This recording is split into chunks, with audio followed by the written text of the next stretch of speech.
Abayicuruza yo mu district ya Ntoroko bashabwa okuhamya okwicuruza kwabo kurabira mu kushaba hamwe n'okwezi Karahanga nuko babase okukizibwa kandi babe n'obusinje.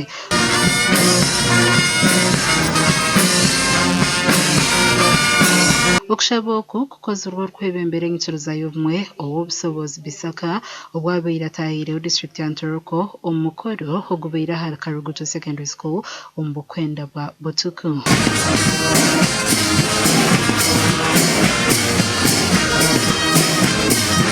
Okwakana abagonze bonywena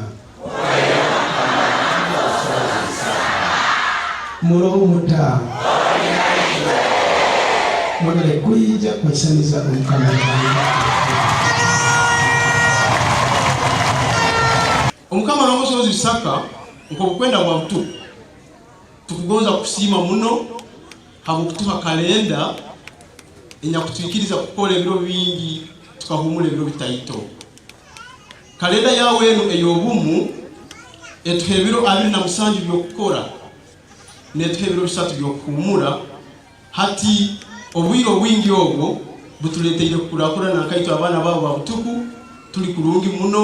Obusobozi Bisaka najango kurugaruka mu Rwanda tunana hatwire nashomesa obumwe obusinje hamwe n'entunguko mu bantu be okwetorora ensiona kuguma ko tunanga abantu batayitambiro bakire ndwara zabo bayige kigambo obumu kimanyisa abantu bali kurungi okugonzangana atikyaro akunoba mutahi wa kwabika idukeira ebibi byabo baba kurungi niko kimanyisa kandi bamaze kukira ndwara zabo ezo moyo hamwe n'ezo mubiri bayige kigambo cy'obumu hati ekintu ekindi hati bakurakura nyine muno abayikiriza nibo bakusinga kuba kurungi mu nsiona obugayiga osobora kuba ruhanga otayine busobozi bwa ruhanga tosobora kuba ruhanga otayine busobozi bwa ruhanga akukozesa obusobozi bwona bwayine nakukize ndwara zona akukozesa obusobozi bwona bwayine natuhe emigisa. Edison Rugumayo oryomyishinjiro w'emyeto ya Rangero Isoba hasimira encuruza y'obumwe abokushaduka entebekanisa za government hamwe n'okutaha obumwe omwihanga.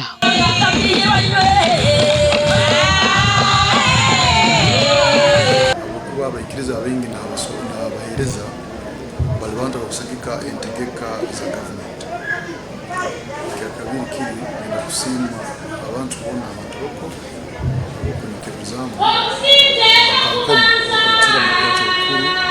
You have brought peace. This faith has brought peace. When you look across the globe, Uganda is the most peaceful country. Omukoro ogu obw'obusobozi Bisaka ajwitura abicuruza abasigana 50 kandi abandi gana nshanju bahindukire kuza omu ncuruza egi. Gashakwa Thomas tumwebaza muri Ntoroko.